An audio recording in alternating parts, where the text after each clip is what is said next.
नमस्कार दोस्तों, welcome to another video.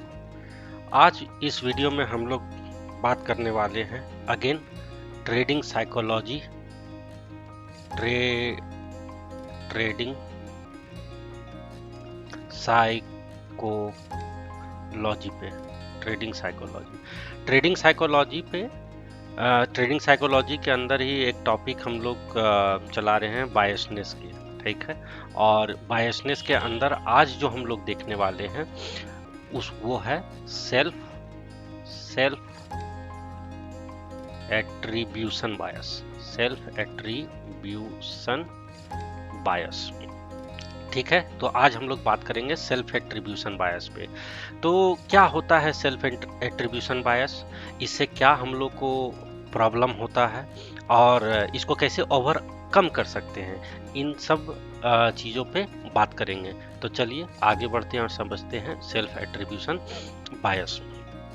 आगे बढ़ने के पहले मैं आप लोगों को बता दूं कि ऑलरेडी मैंने कंफर्मेशन बायस और रिसेंसी बायस पे वीडियो बना दिए हैं, आप लोग उस वीडियो को भी जाकर जरूर देखें, ठीक है। तो सेल्फ एट्रीब्यूशन बायस क्या होता है, ठीक है। सेल्फ एट्रीब्यूशन बायस क्या होता है, सेल्फ एट्रीब्यूशन, ठीक है। सेल्फ एट्रीब्यूशन बायस में क्या होगा कि मान लीजिए कि आप एक ट्रेड लेते हैं, ठीक है। आपने एक क्या किया, ट्रेड लिया। इस ट्रेड का दो ही आउटकम होगा, या तो आप प्रॉफिट करेंगे, राइट, या तो आप प्रॉफिट करेंगे, नहीं तो क्या करेंगे, लॉस करेंगे, करेक्ट। दो ही आउटकम है, प्रॉफिट करेंगे या लॉस करेंगे। तो अब होता क्या है कि जब हम लोग प्रॉफिट करते हैं, right, in case of profit, तो हम लोग क्या करते हैं कि हम उस प्रॉफिट का जो श्रेय है, जो क्रेडिट है, वो हम किसको देते हैं, वो अपने आप को देते हैं। हम बोलते हैं कि मेरा एनालिसिस अच्छा था, ठीक है, मेरा एनालिसिस अच्छा था, मेरा स्किल अच्छा है, या फिर मेरा जो एक्सपर्टीज है वो काफ़ी सही है, मैंने जो रीजनिंग लगाया था, मैंने जो रैशनल दिया था राइट ट्रेड के लिए, वो बिल्कुल सही है। तो आप जब प्रॉफिट होता है आपको, तो आप अपना पीठ थपथपाते हैं और बोलते हैं कि ये जो सही हुआ है ये मेरे एनालिसिस के कारण हुआ है, मेरे स्किल के कारण हुआ है, मेरे एक्सपर्टीज के कारण हुआ है, मेरे एक्सपीरियंस के कारण हुआ है। लेकिन जब आपको वहीं पे लॉस हो जाता है तो आप सीधा जो है बैड लक, ये बहुत ही कॉमन चीज़ है। आप क्या करते हैं, बैड लक को जो है सो कारण बताते हुए कहीं ना कहीं आप पूरा जो है ये बैड लक बोलते हैं अरे मेरा तो किस्मतें खराब है, लॉस हो जाता है। जब भी हम ट्रेड ले रहे हैं लॉस हो जाता है, किस्मतें खराब है, ठीक है। यही आप बोलिएगा, यही बोलते भी हैं, राइट। या फिर आप बोलिएगा कोई एक्सटर्नल फैक्टर पे आप डाल दीजिएगा, एक्सटर्नल फैक्टर मतलब कुछ भी, अरे डॉलर बढ़ गया, चाहे कुछ भी है, मतलब कोई एक रीजन ले लीजिएगा, ठीक है। तो आप कहीं ना कहीं क्या करते हैं कि जब आपको प्रॉफिट होता है, तो आपका ट्रेड सही जाता है, तो सारा क्रेडिट आप अपने आप को देते हैं। लेकिन जहाँ पे आपको लॉस होता है वहाँ पे आप बैड लक पर दोष ठहराते हुए और कहीं ना कहीं आप उससे मतलब उसका क्रेडिट आप लेना नहीं, लॉस का क्रेडिट आप लेना नहीं चाहते हैं। जब इस टाइप का बिहेवियर आप दिखाते हैं तो आप समझ लीजिए कहीं ना कहीं आप जो है सो सेल्फ एट्रीब्यूशन बायस का शिकार हो रहे हैं, ठीक है। तो ये सेल्फ एट्रीब्यूशन बायस, हम लोग ह्यूमन हैं, ह्यूमन साइकोलॉजी पर डिस्कशन चल रहा है, तो ये हमारा बिहेवियर का पार्ट है, इसको हम ख़त्म भी नहीं कर सकते हैं। ये बहुत नेचुरल टेंडेंसी है कि ऐसा होता ही होता है। जैसे एक एग्जांपल और ले लेते हैं, ये तो मैंने स्टॉक मार्केट से रिलेटेड लिया। अब जस्ट एक एग्जांपल और ये ले लेते हैं कि मान लीजिए कि हम लोग एग्ज़ाम देते हैं, राइट, एग्ज़ाम देते हैं। जैसे आपने 10th का एग्ज़ाम दिया होगा, 12th का एग्ज़ाम दिया होगा, राइट। या फिर हम लोग कोई कम्पिटिटिव एग्ज़ाम का तैयारी कर रहे हैं, आईएएस का तैयारी कर रहे हैं, ठीक है, या पीसीएस की तैयारी कर रहे हैं, जो भी है, आप कैट का तैयारी कर रहे हैं, आईआईटी के लिए तैयारी कर रहे हैं, करेक्ट। तो जो भी बहुत तरह के कम्पिटिटिव एग्ज़ाम्स की तैयारी कर रहे हैं, जब हमारा हो जाता है तो किसी पेपर में, मान लीजिए 12th में आपने किसी पेपर में एकदम 80+ ले आए, तो आप बोलते हैं अरे मतलब इसमें हमको पूरा, हम पढ़े थे, अच्छा नॉलेज था, सब कुछ, मतलब जो भी है इसका आउटकम, मतलब अच्छा नंबर आया, क्रेडिट अपने आप को। लेकिन जैसे ही आपका, अगर मान लीजिए कि आपको 50 ही आया, 50-60 के रेंज में आया, तो वहाँ पे आप बोलने लगते हैं क्या, कुछ एक्सटर्नल फैक्टर को जो है सो दोषी ठहराइएगा। जैसे पेपर टफ था, नहीं बोला आपने, पेपर टफ था, पेपर बहुत लेंदी आ गया था इस बार, मेरा क्वेश्चन छूट गया। ठीक है, तो यही है, मतलब कुछ ना कुछ हम लोग बोलते हैं, हमको अपना मतलब हमने भी एग्जाम दिया है, उसका याद आ गया यार, मतलब इस टाइप का हम लोग रीजनिंग देते थे, बहाना करते थे। तो ये चीज़ जब हम कर रहे हैं तो इसका मतलब क्या है कि कहीं ना कहीं हम सेल्फ एट्रीब्यूशन बायस के शिकार हो रहे हैं। इससे देखिए प्रॉब्लम क्या होगा, अब सेल्फ एट्रीब्यूशन समझ गए होंगे कि क्या है। अब इससे प्रॉब्लम ये होता है कि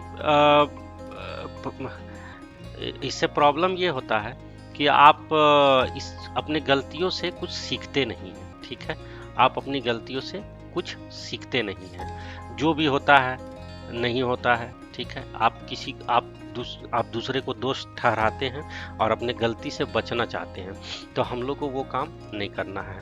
ठीक है, तो जब भी आप अपने पास्ट एक्सपीरियंस से क्या कीजिएगा, लर्न नहीं कीजिएगा।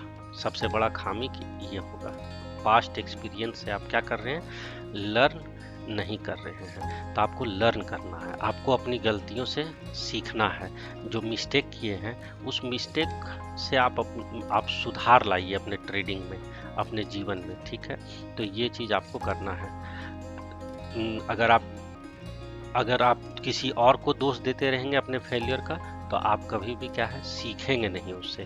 तो सीखना हमारा काम है, अपनी गलतियों से लगातार सीखते रहें। ठीक है, अगर आप नहीं सीखिएगा तो आपका प्रोग्रेस जो है सो कहीं ना कहीं रुक जाएगा और आपको सक्सेस नहीं मिलेगा।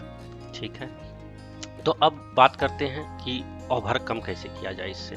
ठीक है, ओवरकम करने का तरीका क्या है। तो ओवरकम करने का तरीका यही है कि आप जब भी एक ट्रेड ले रहे हैं तो उसके रैशनल को, ठीक है, उसके रैशनल बोलिए या लॉजिक बोलिए या जो भी है टेक्निकल आप जो फॉलो करते हैं, राइट। आप कुछ तो टेक्निकल के बेसिस पे, फंडामेंटल के बेसिस पे, राइट, कुछ ना कुछ तो आपका बेसिस होता होगा, कोई रैशनल होता होगा, लॉजिक होता होगा।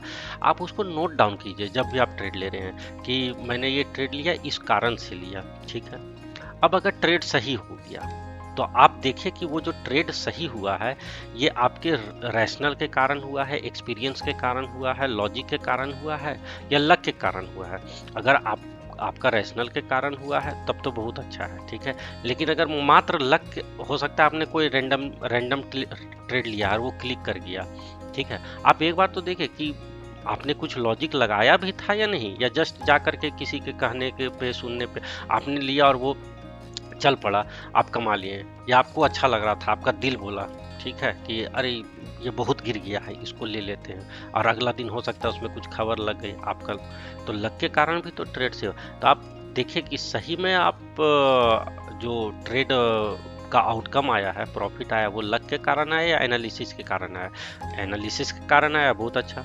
लेकिन अगर लक के कारण आया है तो आप एक बार जाइए, देखिए, आप उस लॉजिक को फिर से समझिए कि क्या करना चाहिए था हमको यहाँ पे। ठीक है, और अगर लॉस हो गया है और आप बैड लक को या फिर किसी एक्सटर्नल फैक्टर को आप दोषी ठहरा रहे हैं, तो एक बार अपने आप से भी सवाल कीजिए कि जो लॉजिक हमने लगाया था लेते वक्त, क्या उस लॉजिक में, उस रैशनल में कोई गड़बड़ी तो नहीं है। जो भी आपने ट्रेडिंग सिस्टम को फॉलो किया है, क्या उसमें हम कुछ सुधार कर सकते हैं, तो उसमें आप बदलाव कीजिए। और बैड लक को केवल बैड लक बोल करके आप मतलब जो है सो जो भी बैड लक पे ठीकरा मत फोड़िए। ठीक है, कहने का मतलब यही है। तो आप आप जाइए, लॉजिक लगाइए, रैशनल लगाइए, उससे कुछ सीखिए। तो हर एक ट्रेड को आप जो है सो लिखिए, उसका वो किस रैशनल, किस लॉजिक से लिया, उसका आउटकम, उस ट्रेड का आउटकम क्या आया। अगर प्रॉफिट आया तो फिर एनालाइज कीजिए कि वो जो प्रॉफिट आया वो सही में मेरे स्किल के कारण आया है या जस्ट लक के कारण आया है। अगर जस्ट लक के कारण आया है तो आप उस पर भी ध्यान दीजिए, देखिए कि क्या यहाँ पे कर सकते थे। अगर लॉस हुआ है तो केवल बैड लक को मत दोषी ठहराइए। बैड लक हो सकता है लेकिन 98% टाइम तो आपका स्किल ही है जो आपको देगा। 2% टाइम ऐसा होता है अचानक से कुछ जैसे कुछ कोरोना आ गया, वो बैड लक हो सकता है, किसी को कुछ पता नहीं। तो अननोन इवेंट होते हैं, उसको हम जरूर बैड लक में गिनती देंगे। लेकिन आप एक बार देखिए तो सही कि वो सही में बैड लक के कारण हुआ था। अगर कुछ 2% ऐसा है केस जहाँ पे बैड लक हो जाता है तो ठीक है, लेकिन मोस्ट ऑफ द टाइम केवल मतलब अब 10 में से अगर आपका 6-7 ट्रेड गलत ही हो रहा है तो वो बैड लक के कारण तो नहीं हो रहा है। कहीं ना कहीं कहीं ना कहीं आपको उसके लिए क्या होगा, आप अपने आप को आपको अपने आप में झांक करके देखना पड़ेगा। आप अपने आप को दोषी ठहराइए, उसके लिए बैड लक को दोषी मत ठहराइए या किसी और को मत ठहराइए, ऐसे हो गया वैसे हो गया मत कीजिए, ठीक है।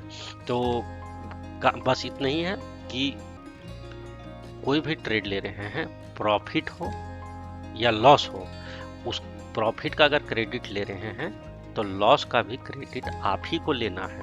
आप एक तरफा बायस नहीं हो सकते हैं कि प्रॉफिट मेरे कारण हुआ, मेरे स्किल के कारण हुआ, मेरे एक्सपर्टीज के कारण हुआ, मेरे एक्सपीरियंस के कारण हुआ, मेरे फंडामेंटल एनालिसिस के कारण हुआ, मेरा टेक्निकल एनालिसिस के कारण हुआ, नहीं, ठीक है। प्रॉफिट हुआ तो अगर आपके कारण हुआ है, आपके स्किल के कारण हुआ है, लॉस का भी श्रेय आप ही को लेना है।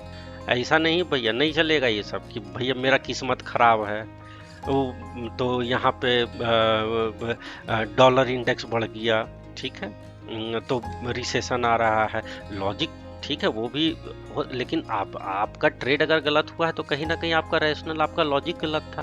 तो आप उसको दूर करने के बजाय आप बैड लक को दोष ठहराइएगा तो इससे क्या होगा, आप अच्छा आपको क्या मिलेगा इससे? आप तो कुछ सीखे नहीं। आपका ट्रेडिंग करियर में आपका जो ट्रेडिंग स्ट्रेटेजी है उसमें कोई सुधार तो नहीं आ सकता है। तो सुधार लाने का कोशिश कीजिए। तो हमेशा जो भी ट्रेड का आउटकम हो उससे आप सीखते रहिए। उस सारी जिम्मेवारी आपको अपने ऊपर लेना है। किसी पे आपको ठिकरा नहीं फोड़ना है। अगर लॉस होता है तो आपको किसी दूसरे पे ठिकरा नहीं फोड़ना है, बस इतना जान लीजिए।